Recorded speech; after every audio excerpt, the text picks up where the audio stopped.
এই কথা যারা বলে যে তোমরা 47-71 মুসলমানের তাড়া খেয়ে চলে এসছো, তার মানে নিশ্চয়ই তারা এখানে যারা ওখান থেকে মানে আপনাদের ওখান থেকে যারা বাংলাদেশি হিন্দুরা এখানে এসেছিল তাদের নিশ্চয়ই খুব আশ্রয়দাতা হবে।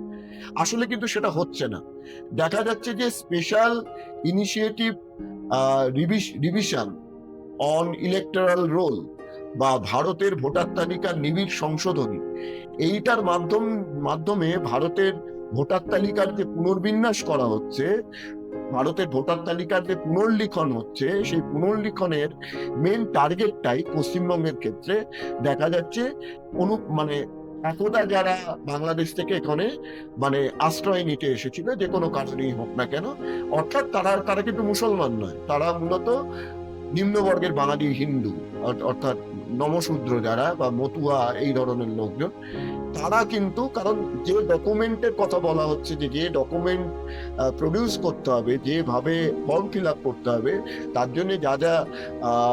সেটাকে জাস্টিফাই করার জন্য যা যা ডকুমেন্ট দরকার, সেই ডকুমেন্ট কোনো নিম্নবর্গের হিন্দুর কাছে ওপার বাংলা থেকে আসা বা একদা পূর্ববঙ্গ থেকে আসা লোকজনের কাছে নেই। ফলত বিজেপি আসলে যেটা করতে চাইছে যে বাংলা বিদ্বেষ, ইসলাম বিদ্বেষ বা বাংলাদেশি মুসলিম বিদ্বেষের মধ্য দিয়ে